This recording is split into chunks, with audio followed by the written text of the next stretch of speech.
Welcome to our NEWDIGS Focus webinar today on From Concept to Practice, how to tactically design a feasible outcomes-based contract in oncology. Thrilled to have you all with us today. We're looking forward to a wonderful discussion. We'll have opportunities for you to participate both through polling and through Q&A. Next slide, if you would. So today's discussion, short introduction by myself and some opening remarks to set the stage for the types of contracts we'll talk about. And then we'll go through a synthetic oncology case for a made-up condition called astrorenoma, and then build an outcomes-based contract sort of live with your input through polling for how to launch astrotuminib, a new product for this cancer. And we'll have the various panelists discuss some of the directions we might go and end with practical considerations and a final comment from each one of our stakeholder perspectives represented in the panel. Next slide, if you would. So for Q&A, you'll see in your Zoom webinar panel towards the bottom of your screen for most of you is a Q&A button. When that comes up, you can put in your question. We're not going to be using the raise the hand nor the chat features today. So Q&A is what we're doing. And that has the wonderful feature that all of you can look at those questions and upvote the ones you think are most important. So when we get to the Q&A portion later in the webinar today, we'll be taking the questions in order of the upvotes. The ones with the most upvotes we'll answer quick. So make sure you monitor that a little bit on the side to pile on to what you think are the most critical questions. Next slide, if you would. I am fortunate to be joined here today by three other panelists, but first let me introduce myself. I'm Mark Trusheim. I'm the Strategic Director here at NEWDIGS under the Center for Biomedical System Design, and we're running the consortium of NEWDIGS and the Focus and Pivot projects out of Tufts Medical Center. We're also joined by three other participants, each with a distinct stakeholder perspective. First, we have Jamie Foley, who's from the biopharma industry as a professional in market access for many years and has actually worked on global oncology value-based contracting. Next, we have Dr. Ron Potts, who's Chief Medical Officer of 6 Degrees Health and Quality Improvement Medical Director for Kaiser Permanente, National Transplant Services. So he'll be bringing more of the physician-clinician perspective to us today. And fourth, we have Michael Sherman, who's a venture partner at the RA Capital Management. And before that, many of you probably know him as his roles at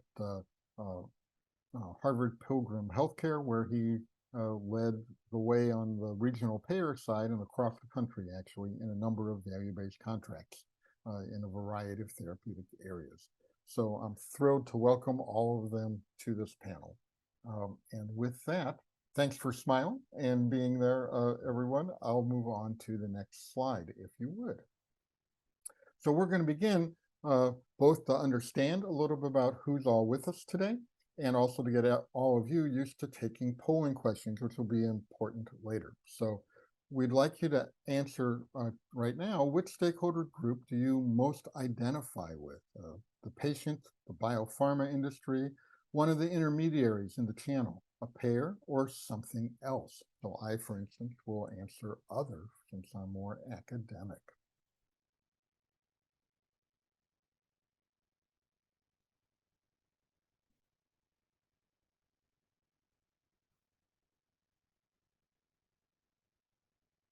And then Kylene, who's running our polls in the background for us, she'll put up how many of us are here. So we see we have 48 responses, which is pretty good. We have 71 participants online. So I hope that the 20 of you who haven't yet answered will choose to participate and at least learn the mechanics of polling as we go through this.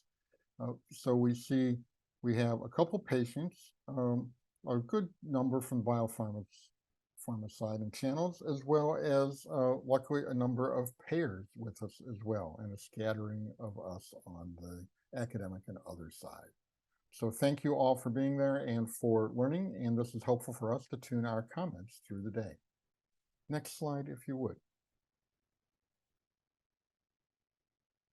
So I've introduced myself, so we can go straight to what we see outcomes-based contracts being helpful for, and that's about managing uncertainty, and that there's three particular financial challenges that we at the NEWDIGS Consortium have found drive new payment models.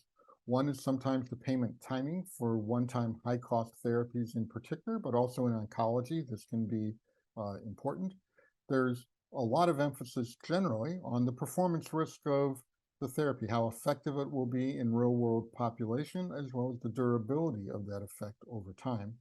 And then our payers have often educated us about the actuarial risk, the volatility of how many patients will actually choose the therapy and how many might be eligible through that. So we've developed sort of 5 big categories of financing solutions.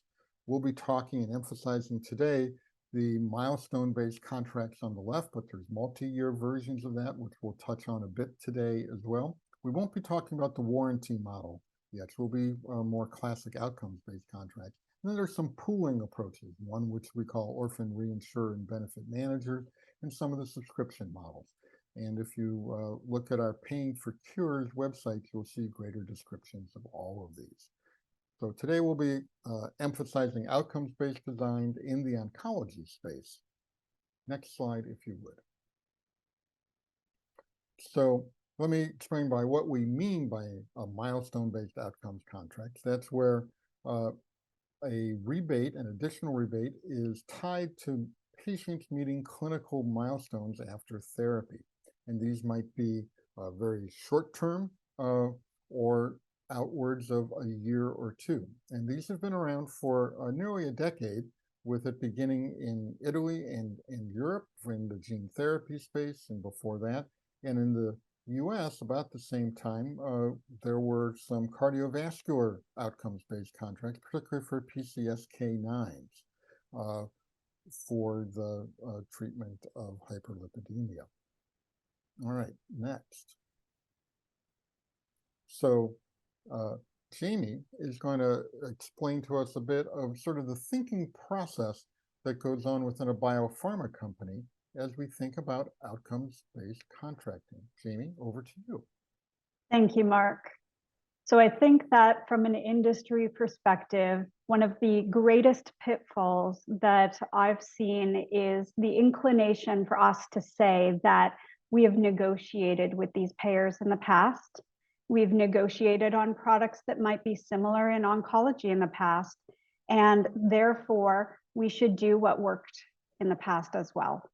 And I think that that may be more of a challenge than you think when you're talking about value-based contracting and when you're truly trying to capture the value of the product in the negotiation and at the negotiation table. So instead, what I would propose is that the best approach is a multi-step approach where we step back and we look at the very beginning. Next slide. And click one forward, please. So the first step that I would encourage you to think about is to really analyze your situation. And don't treat this lightly. Don't treat this as just a checkbox, but instead really look at, here's the product that I have. Here's its strengths, here's its weaknesses, and here's the payer that I want to negotiate with.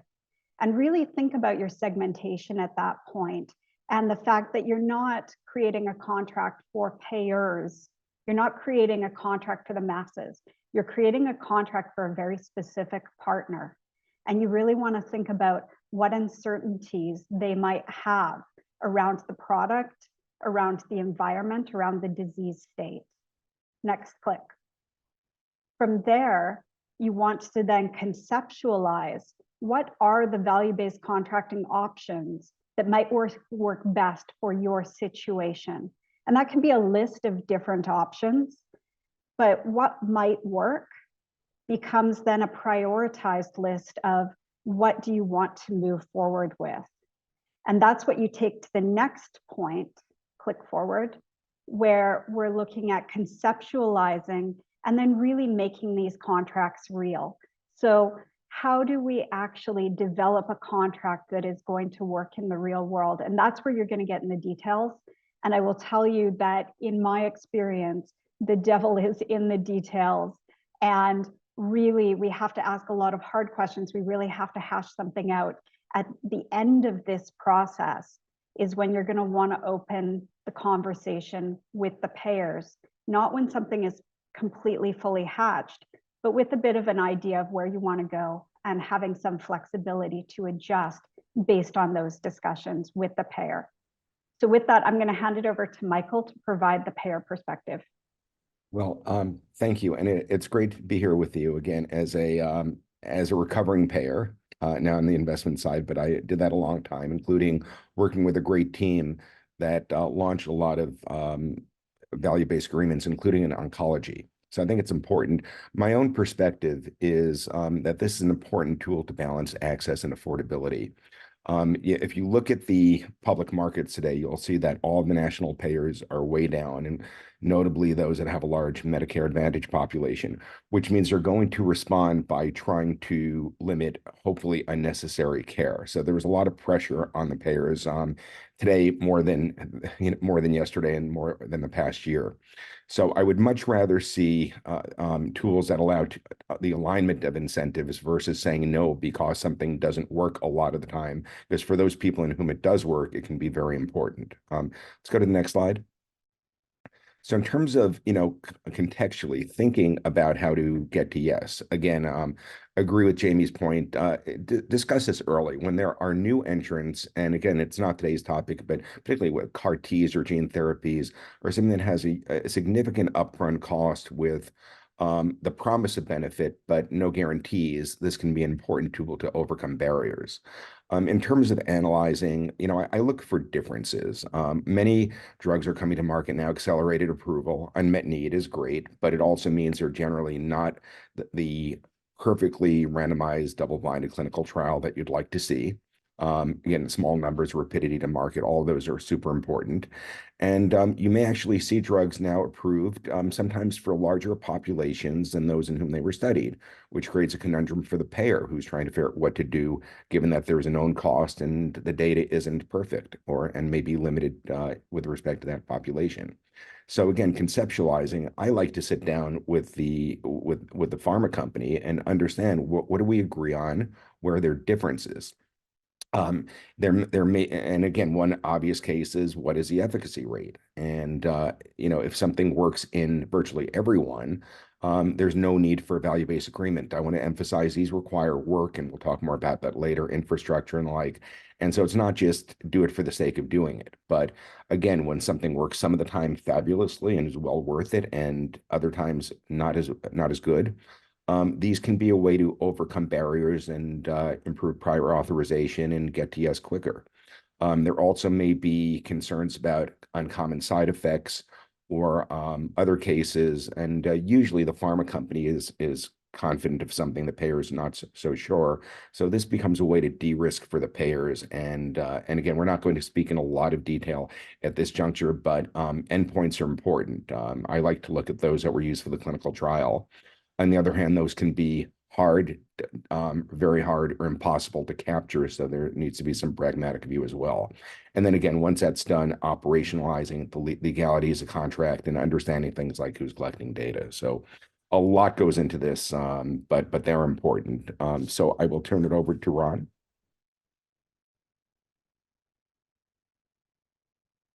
Oh, and thanks everybody for attending this, what I hope is very interesting session for you. I'm going to talk about the chance that a doc rarely gets, and that is to invent a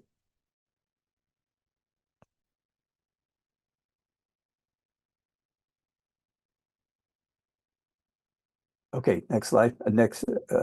Okay, so I'll get to the product and the condition in just a few minutes, but I wanted to take a little bit of time to look at it from my perspective in my various roles.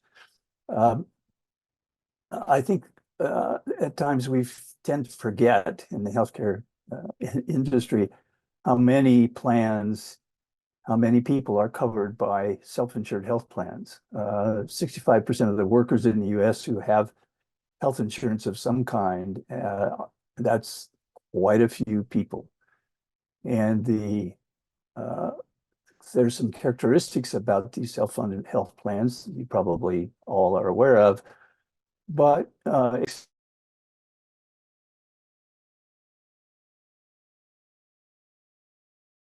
Ron, you just went on mute somehow. Can you unmute yourself, please? Thank you. Okay, thank you. So a lot of these people who are covered by self-funded health plans have plans that really don't cover a lot except the requirements for preventive care measure activities. So that puts them at large risk, the employees and those covered by self-insured health plans, for these very expensive drugs and conditions that would be very difficult for the employer to cover without some kind of protection. So covering these may be optional at the self-funded health plan level. And in order to prevent a single case from putting someone out of business, they often turn to some kind of a risk pooling, that is putting large numbers of self-funded plans together to share the risk of having a single condition or several conditions in their population that may really be extraordinarily difficult for them financially. The whole reinsurance and stop loss world is large and complex, and I won't get into that, but basically reinsurance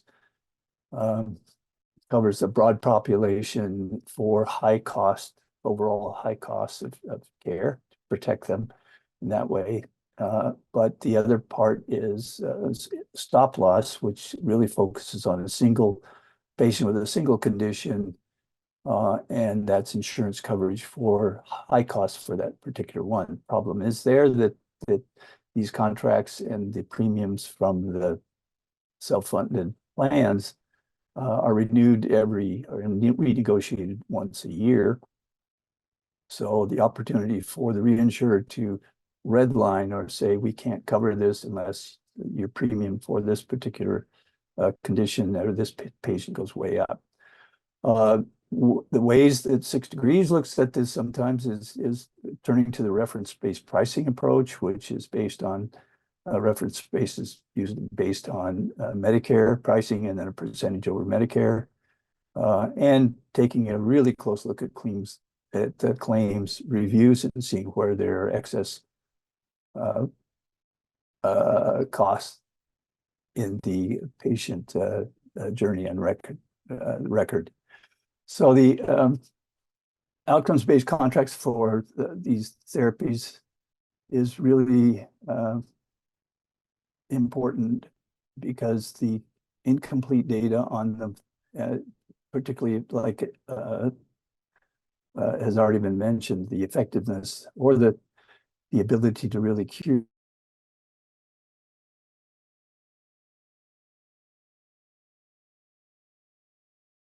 Ron, you triggered mute again somehow, and then I think we'll move on to the case study.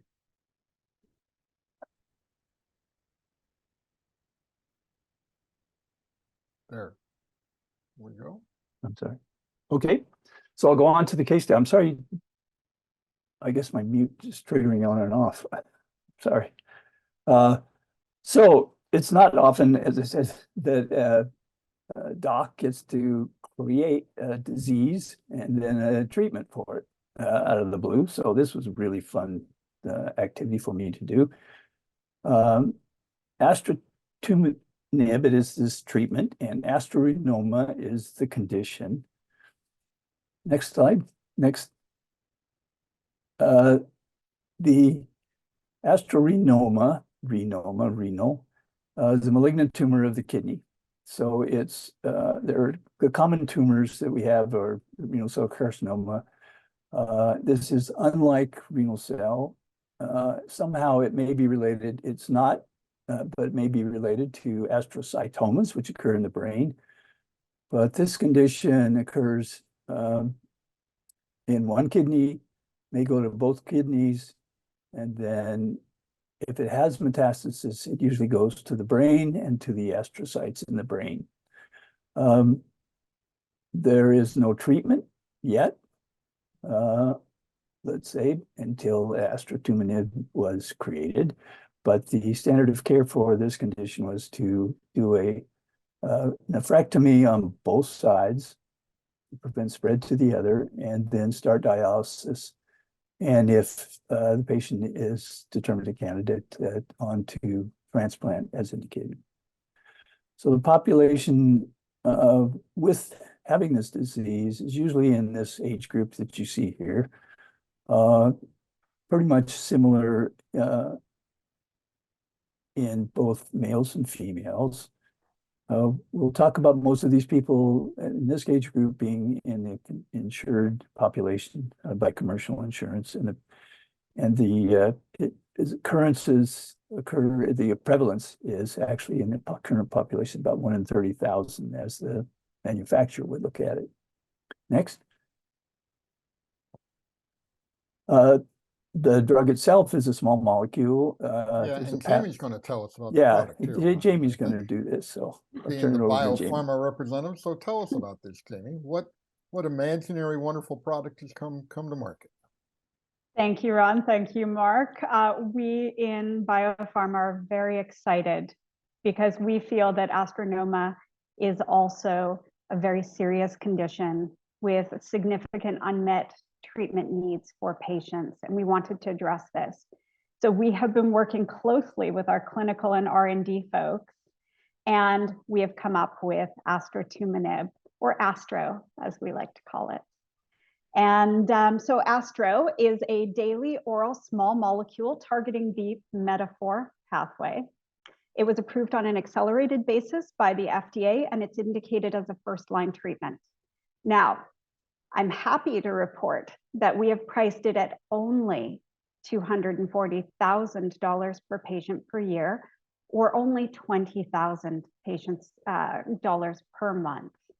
Now, in terms of clinical evidence, if you could click one forward, we studied the product in 40 to 55-year-olds with the involvement of a single kidney, no metastases, and also no history of heart disease. And what we found, we feel, is very significant. So the responses were split between dramatic responders, that's 30% of our subpopulation, who in the trial responded for 24 months, progression-free survival. They were still responding when our trial was wrapping up and we were reporting out. These patients are doing spectacularly. But unfortunately, 70% of the population was non-responders. Now, I will say for the dramatic responders, there is the possibility of preventing lifelong dialysis or transplant in this population. Great. And Jamie, just to be clear, there is no biomarker, whether molecular or clinical presentation, yes, to tell on this, right? So there's no way to target treatment prior. Unfortunately not. So we found no significance in any of the subpopulations to give us some indication of whether they would be a responder or a non-responder prior to going on treatment. Well, excellent. Thank you, Ron and Jamie, both, for explaining this condition and this product and the evidence for which we'll be now designing a outcomes-based contract. So if you move forward a slide, and I think it's time for our next polling question, help guide the discussion as to how we might design this. So based on the target product description you've just heard, which of the following contributes most to payer reimbursement hesitancy would be your thinking? So everyone should participate in this. You don't have to be a payer, but what would you think payers would be most concerned about? Is it the efficacy of the therapy, the utilization, the number of patients that will be treated, the duration of treatment, or the appropriateness of the primary RCT endpoints, which again was progression-free survival at 24 months. So I hope you've all been voting while I've been reading the question here, doing a little soft shoe.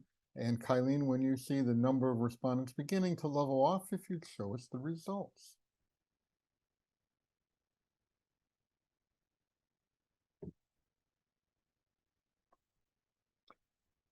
So of about half of you, or a little bit more, that have responded to the question, efficacy is the one at the top of the list. And then utilization and duration of treatment came in second and third, and reasonable comfort amongst everyone amongst the primary RCT endpoints on this. So Michael, channeling your payer voice here, what's your thoughts?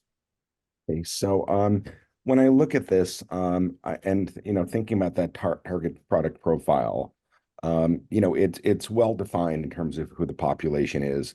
It's a malignancy, obviously, which is important to us all.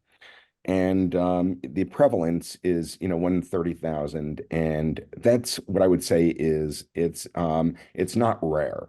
And I think of it, okay, so we had in my prior role 2 million members. That would be about 60, for example, or about 65 or so. So it's something you will notice versus it's kind of a one-off. So that gets your attention. And the price, $240,000. Thank you for the restraint to the pharma industry. And again, it isn't, given some pricing trends for cancer drugs. It isn't crazy. I think it's worth it. I think it's worth it if it works. And which brings us to, the biggest challenge here is that there's no biomarker to predict in whom it will work. And it's effective in 30%, ineffective in 70%. And again, I'll remind everyone that's in something through accelerated approval. And so there's questions even always in the real world whether it will match that. It usually isn't better when you add real world complexities and uncertainties and the fragmentation of care. But again, it adds another layer of uncertainty. So that's primarily what I would be trying to solve for here. That to allow us to say yes to everyone, not knowing in whom it will work. How do we de-risk it for the payer? And again, to Ron's point earlier, the payer can be, in many cases, a commercial payer, an insurance company. But recall that, and the number is now 60% nationally, 60% of nationally are in self-insured arrangements where the companies can overrule the health plan and are not subject to all of the same regulations about what they have to pay for. So they're asking as well, and it's important to get their buy-in. So when I think about the different types of endpoints we can look at, and there's different types of total cost of care and warranties, but we've already defined it. So let's just focus on the endpoint here. There are things like overall survival, which are really important, of course, and it actually is not even that easy to get as a payer. You can tell if someone's on a treatment or not. You don't actually know if you're not seeing claims, if you're just not seeing claims, or immediately if something's happened to them. Hey, Michael, why don't we let Ron as a clinician give a viewpoint, and then we're going to ask the participants here in the webinar about what they think about the various metrics, and then we'll talk about what they think about that. Is that okay, Sounds like Michael? a plan. I'll turn it over to Ron. So, Ron, as a physician and clinician and integrated delivery system, what's your thinking? Same and aligned with Michael? You can just say ditto, or is there another spin? Well, if I look at my from that perspective as a physician, say I'm in an individual practice, and the health plan comes to me and says, we're doing this contract, and we need this kind of data, and you need to collect it. And they give me a list of things that I have to make sure I document very closely in the record. I will think that I'm unduly burdened unless there's some kind of remuneration for this work. So the simpler, if we're going to do this kind of thing, I can kind of understand where the payer may be coming from. But if we're going to do it, I want it to be as simple and as least burdensome on me and my employees to entertain and be able to communicate back with the payer who really wants the data. So I'm for the littlest that we can do to understand how well this drug is working. All right, great feedback. And Jamie, why don't we hold off on you so we can get to the poll and let people here say, out of a variety of metrics, which one might they think would be the best for an outcomes-based contract? So if you put up polling question number 3, Kylene. So in this setting for a value-based contract for astrutinib, would you like to see avoidance of renal replacement therapies like transplant and dialysis be the endpoint? Progression-free survival was used in the accelerated approval regulatory package. Overall response rate, or complete pathological response, CPR, which might be measured a little more quickly through this process. Or would you look at the discontinuation of the therapy itself, discontinuation of astrutinib as the approach? And there we have the question finally coming up. Thank you, Kylie. So as you're all voting that, again, is it the avoidance of replacement therapies, particularly transplant, PFS, ORR, complete pathological response, or CPR, or discontinuation of the therapy as the endpoints that you would most like to see? And remember, this is for the outcomes-based contract approach, right? So as to whether there would be an additional rebate that might be given if a patient didn't meet certain thresholds on this outcome metric. So Kylene, again, as you start to think it's settling in, well, we've had about 34, about half of the group responding in the time frame allowed, others contemplating this.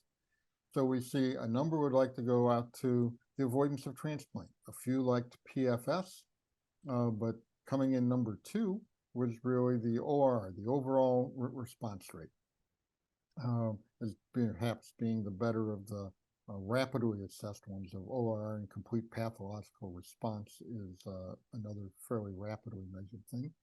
And coming in tied for last, there's discontinuation of astrutinib. So with all these, Ron, I'm going to put it off to you as the first to comment on this one. What would you be thinking of as a clinician who also has to work in an integrated delivery system, like Kaiser? Well, avoidance of the renal replacement therapies, particularly transplant, would be very important. I can understand why that may be difficult to you get in to really measure and capture. I think we have to remember that this drug is not curative. It just prevents the progression from happening. So, but I know how to, since we don't have any kind of marker to show what's happening while the drug is being delivered, progression-free survival is going to be a little more burdensome. In an integrated healthcare system, the progression-free survival, we could capture that very easily with the current metrics that we have. I think that the complete pathological response leads to lots of extra studies to see what's going on and how much tumor burden there remains. So that doesn't work very well. And I know that if it isn't working, and then we won't continue to give the drug, so we will stop it. So that seems like a pretty good approach. Right. So quick question in the medical record, is overall response and progression-free survival, are those natural things collected in the medical record or not really? Not in a way that's easily accessible. Then we have to turn to natural language processing of the notes in the record. Okay, very good. So I was just setting up the next question forward, and how much of a burden it was going to be to you as the clinician to perhaps provide this information, whether it was not a normal part of practice. So, Michael and Jamie, what are your thoughts on those Yeah. metrics? I think you don't want to let better be the enemy of good here. I mean, there are those that seem like they're the right answer, and which you saw it reflected in the polling. But there's almost an inverse correlation between that and how hard it is to get the data. That could mean work for the physician or work for someone on the payer side. And I've learned from experience that when it requires a lot of administrative burden, these things don't play out so well. So, interestingly, the one that had the least, excitement in the vote was the one that's easiest to get the adherence numbers. Right. And Jamie, any thoughts from a biopharma view, or are you agnostic? No, I definitely agree with the comments made, especially around the cost of the infrastructure that might have to be put in place to be able to measure some of these outcomes that were listed. And it's not just cost in terms of dollars, it's also cost in terms of time and effort and the ability to set these up. If anybody has ever on the line set up a registry, we know how much work that goes into, or setting up a new data source, or convincing a physician that even though they're, working 28 of the 24 hours in the day, that they just need to do this one more thing, which is get the patient there on time in the course of the contract, so that they can actually measure something like a progression-free survival, can be very challenging. So we really have to question, at what point do we have a product where that is the right choice to do? And I'm not entirely certain that astetumenib is the right product to be incorporating a lot of new infrastructure and new data into the measurement of a contract.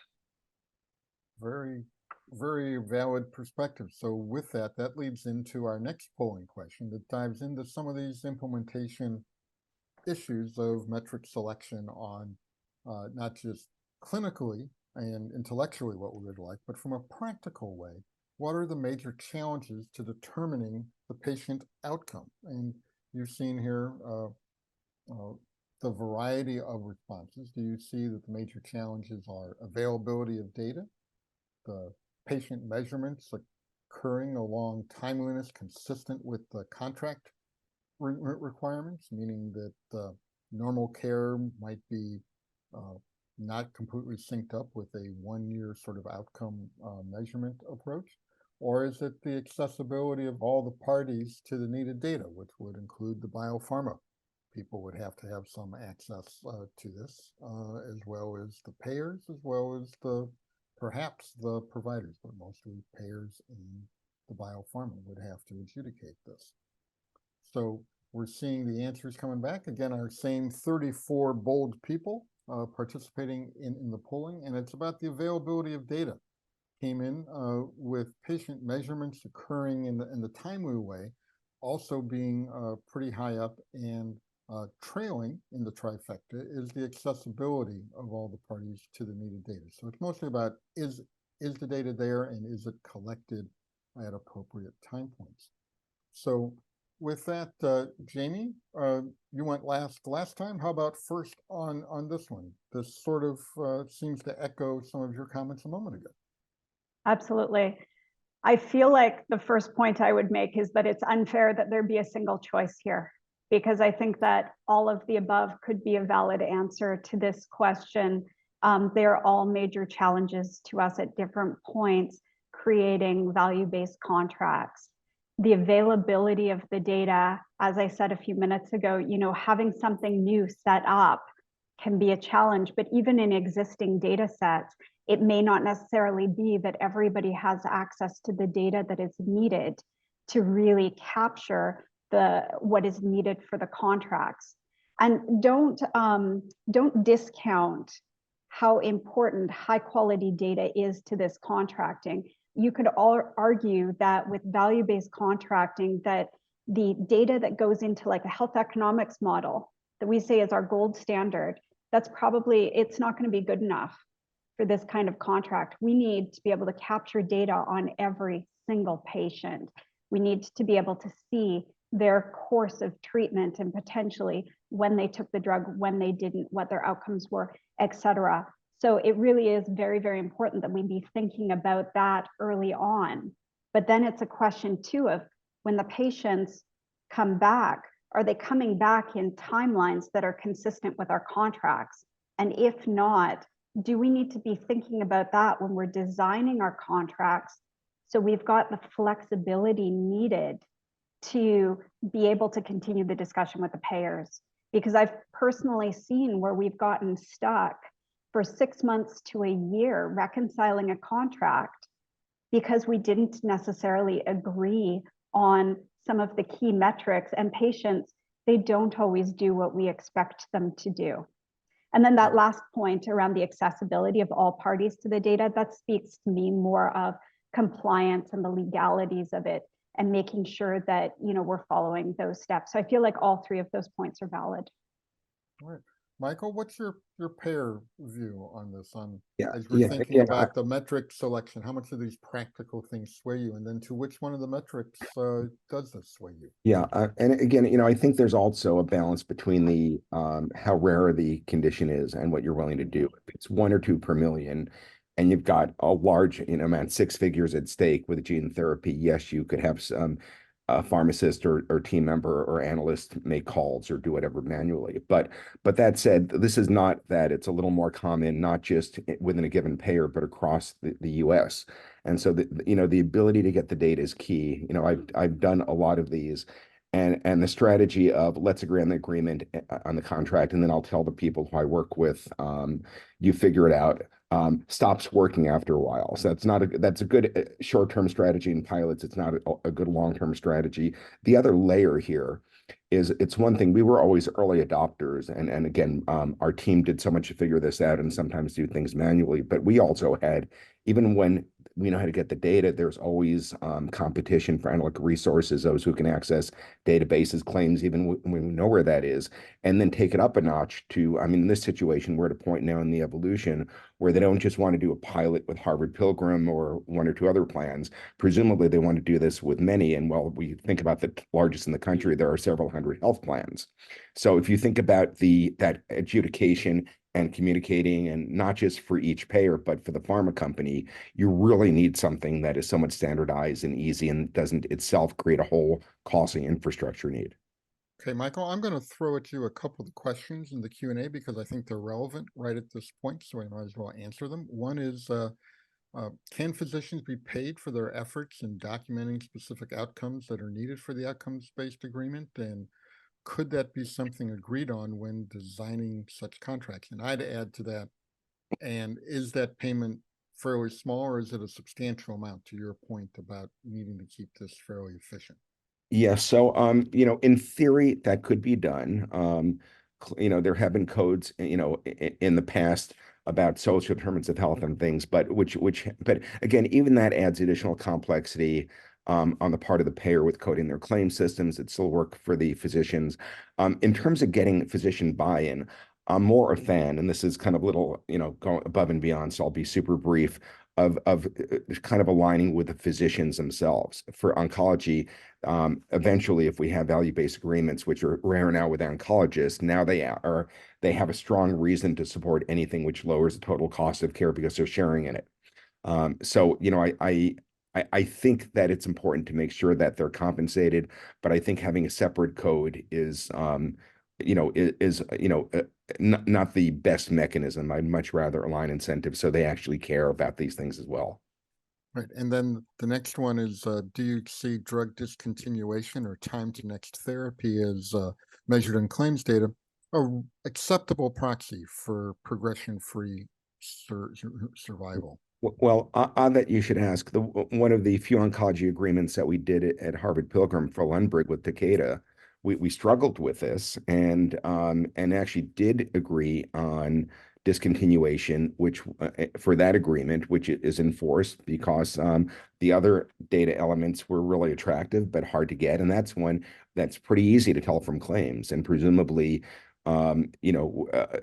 continuing means it's either working or it's being tolerated well, or both, and so it's a balance. But we thought that real world that was the one that was the one we could actually operationalize.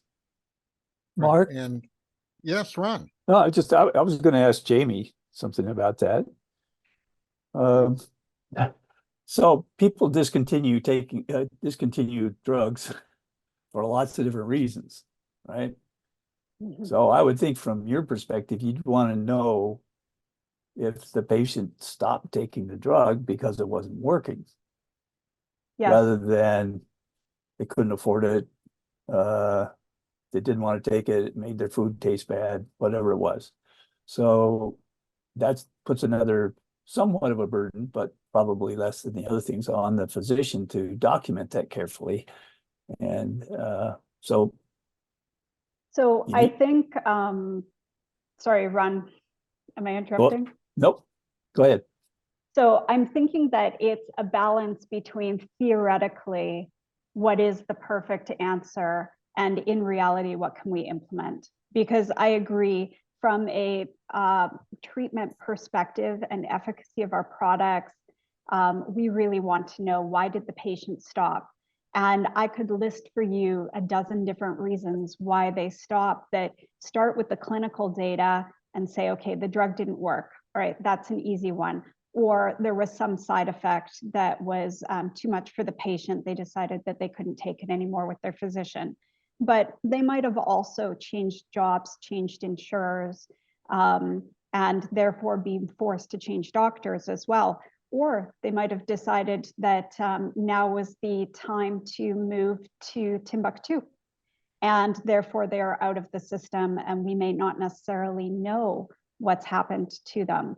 So in reality, can I track a patient down in Timbuktu or wherever they've moved to be able to actually capture what their data is and what their rationale is? Not always. And if that's a barrier to us actually adjudicating the contract, then that can be a really big problem, right? And that's where we can end up really discussing for a long time between me and my counterpart at the payer, but even at a leadership level. If we come back and say to our leadership, we've reconciled this contract, but we have a few questions, can't answer them, so we've just discounted them, and at the end of the day, you've got to sign a check for $1 million. My leadership is not going to be happy about that.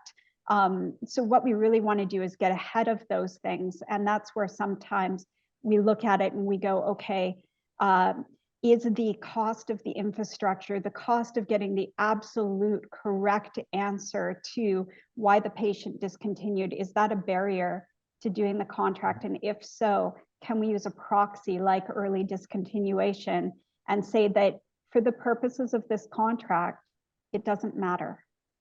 So it doesn't matter if we know why they stopped, but we know that the vast majority probably are stopping due to something associated with the treatment.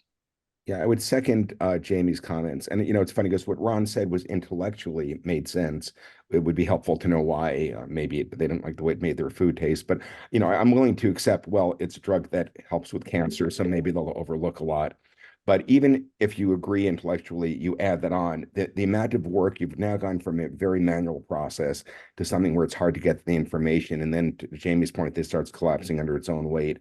The other thing, which I could say, which may or may not be very satisfying, is if they stop it for whatever reason, including they don't like what it does to their taste buds, the reality is, from a payer perspective, they're not getting the drug, you're not getting the benefit. So, you could argue whatever reason, it's not working. Right. And Yep. I'll just bring up two other comments that were made in the Q&A. One was Megan brought up that none of those metrics perhaps are particularly patient-centric or looking at their overall process, right, and experience of the thing, of treatment and care. So I don't think we need to discuss it a lot, but just acknowledge that the current data systems and ability to track this are fairly inadequate for that, as are the metrics for measuring such patient experience. And then Chester Good, Bernie, as some of us know him, Dr. Good, is that if a patient leaves the insurance plan, they probably leave the value-based contract, which I think gets to some of the adjudication and the thoughtfulness pre-anticipation of what happens when patients leave, right? Do they get a rebate? Do they not get the rebate? Or are they just outside of the scope, and that's language that the contract will need to have so that we can get to adjudication? And that's the next polling question. So if you could bring it up for us here, please, Kylene. Assuming that the early discontinuation is the proxy, because it appears, or at least from our panelists here, and as we were thinking about, as being perhaps the most practical approach to all this, while carrying a good deal of information on the effectiveness of the therapy. If we use discontinuation as that proxy, and we use the payer's claims data to assess the value-based contracting achievement, the thresholds being met, what are the most important considerations to be aware of and discussed in the negotiation to make adjudication more possible? Who's responsible for performing the data analysis? The selection of the relevant data fields for all this, actually getting down into selecting those. The definition of patient qualification for all this, and addressing the data issues with duplicate records, reversals, and patients changing the health plans or coverage, as has just been discussed. Which of these do you think are most important through all this?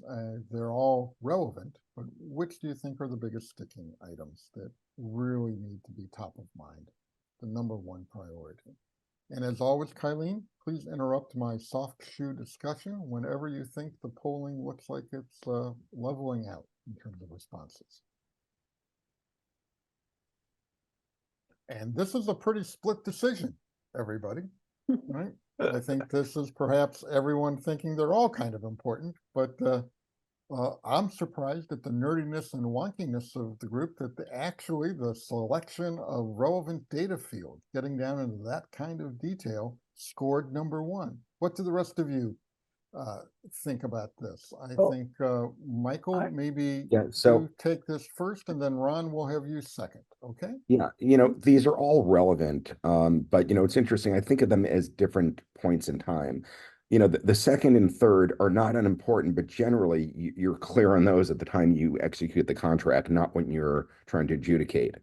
That's when, and usually, we haven't found a lot of duplicate records. That's more of a theoretical concern. The thing that, in my experience has been the most important is, okay, we've agreed on this. Do we actually figure out who's doing the data analysis, including analyzing and communicating and doing the true-up with a pharma company? And even a couple of years ago, we tried to do a multi-payer initiative and NEWDIGS, which didn't go forward for a variety of reasons, but we spent a lot of time on those other elements. And then when we agreed on them, it was like, oh crap, who's actually going to do this? And I don't know, pharma. It was like the last thing we thought about, but it's a real issue. So Great. first one. Oh, go ahead, Ron.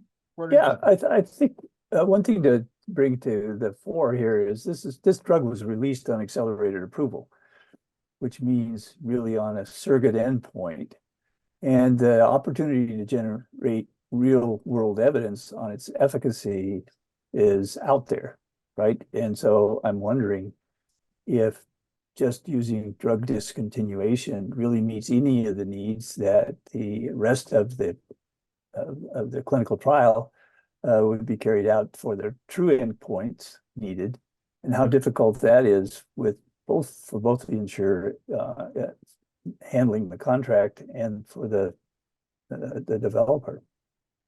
Jamie, you get the final word on this. Sure. And I think I'll dodge Ron's big question because that's pretty loaded. But I will say that one of the biggest things for a pharma company to think about is asking all these questions when you're creating the contract.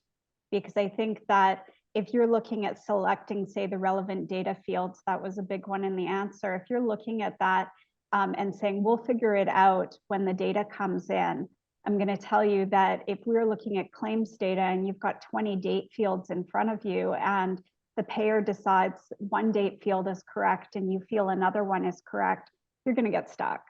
So it's much better to be thinking about all these questions and asking them in advance. It doesn't mean that there's a right or wrong answer to some of these, but it should be part of your negotiation. So you should be spending the time on it. Excellent. So we have 3 questions in the Q&A we haven't gotten to, so this will be a lightning round before we go to your final statements, the 3 of you. I'm going to start with Jay Park's question, which I think follows right on, Jamie, what you were talking about here is, in essence, who pays for this? the biopharma company for doing the data tracking, the payer, or both? And has these costs ever been considered part of the affordability assessments? You can tell perhaps a bit of an HTA thinking there, but just the first, is this a shared cost? Is it case by case? Quick sort of 1 or 2 word answers. So I don't know if I can say it in 1 or 2 words, but maybe a couple sentences. So I've never seen this incorporated into a budget impact analysis or any kind of HTA assessment, but I've generally seen where manufacturers are saying, okay, let's set this up and let's pay for it. I think that they undervalue right from the get-go how much this is going to cost to set up and how big a lift it's going to be. Michael, what's your view? Biopharma pays?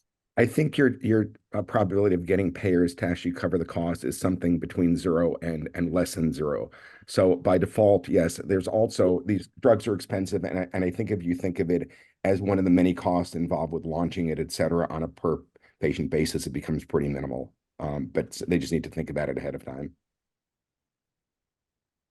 Ron, what's your answer? Do you see Well, this shared? Just overall, I think figuring out all the and addressing the challenges from both the payer and the developer side, so that these high cost drugs can be used appropriately in the patients that would really benefit by them. Because without such tools, the failure for the population approach to really address some of these conditions where there are magical solutions to them, I'll say, really won't happen. So the thinking really has to continue on how to address all the questions we've raised today. And I think there are plenty of good minds that are going to be able to figure this out on a more universal kind of approach and acceptance by the payers and the developers to really engage in the kind of conversations Jamie's been talking about and Michael understands very well. Great. And here's a question about oncology being different from other therapeutic areas, right? Where other therapeutic areas are not protected classes, maybe less buy and bill, a number of other things you see there in the question. And while the costs are high, they're not as high as, say, some of the gene therapies at $1 million, $2 million, $3 million sorts of levels. So how different is oncology in terms of people's desire to do outcomes-based agreements in this space? Higher, lower, more or less? I think oncology I think it's a huge unmet need. It needs to be higher. They're hard to do because due to regulations, it's very hard for payers to steer in the same way that they can with other drugs. And there's as I said before, a great need for agreements that actually take the oncologist and make them a part of it. And the other thing here is for many other things, including gene therapy, it's more clear what a cure is. With cancer, it may be a success may be 2 or 3 years or some intermediate response versus black and white, which makes it even more important. And Ron, we're about out of time. So you Yeah, sort of agree with that? I do, totally. Okay, and then Michael, I'm just going to have the last question go to you because I know you've done contracts that are tied to an entire payer member pool as opposed to individuals. And how do you think of which therapy classes are better suited for a population-based versus counting every? Yeah, I mean, essentially, it's a question of how rare it is. When I think of things that are 1 or 2 per million, that's kind of a binary event or a couple per million. It's tough for payers, many of them, or for large employers to do something that averages that over a population. If you're talking about chronic common conditions, obviously like diabetes or hypertension, or even something like this where 33 per million or something, it's possible to say we'll guarantee that 60 or 70% will respond or it'll trigger something. So it could work in this case, but it's really a function of the numbers of patients.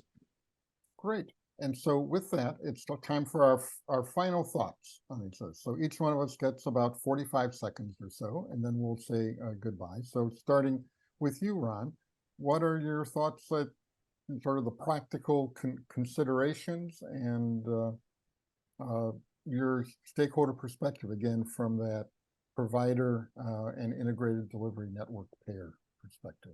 Well, I think it's basically reiterating my enthusiasm for this. We've worked on this within NEWDIGS for quite a while. We know the uptake of these kinds of contracts is really less than we would have thought, but we are getting greater understanding of how difficult they are and how many perspectives have to be brought to really creating workable arrangements on managing these kinds of conditions and its therapies for them. Excellent. Michael? Yeah, I guess as we see more transformative therapies hit the market for cancer and other entities, it's going to create concerns about budget impact. The best way to prevent those concerns from standing in the way of patients who need these, getting them in the first place, is to enter into more of these agreements where there's a full payment if the drug does what it's supposed to, but less if there's not. So I think this is an important tool. Jamie? I am going to be pretty tactical in two comments here, given we're talking about practical considerations. So the first is that I would really encourage on the pharma side, when you start this conversation, that you really pull your cross-functional team together. So pull in medical to help you back up the value story, pull in marketing to make sure your messages are consistent, have legal involved, compliance, business analytics, really pull the team together so that you can really leverage all of that experience. That's going to help you down the road. Talk to them early, talk to them often. And the second is to really think about a win-win contract. There's a lot of different expertise across the industry at this point in terms of how we create and execute these contracts, which means that you could be playing with a very experienced pharma team and maybe a less experienced payer. We have to remember that this may turn into a great negotiation and a great contract once, but this is a tit for tat game. We're going to end up back at the negotiation table. So we have to be really thinking about what does a win look like for both sides. Excellent. And my final comment would be, I've been inspired by all of your perspectives and the examples that you've talked about, at least implicitly, that it is possible to do outcomes-based agreements in the oncology space, that they're really needed, but they require a lot of dialogue, right? And they're a degree of openness on both sides to create that win-win that you talked about, Jamie. And particularly for the accelerated approval oncology products, this would seem to be an important tool to enable better patient access while assuring all the parties that the reimbursement will be appropriate for the actual benefits received by those patients, right? That if you're skeptical of the original approval, this is a way to make sure that prices get lowered through the rebates. And if you believe that things will replicate, that this is a way to ensure without an upfront discount that the reimbursement will reflect the real value delivered. So this is a real win-win for patients, for providers, as well as payers and the biopharma developers themselves. So with that, thank you everyone for participating and attending this. And of course, a great thanks to Ron and Michael and Jamie for joining us on this webinar today. And if you have any other feedback, as you say, please drop us in an email up above. Thank you, everyone, and I hope you have a wonderful afternoon.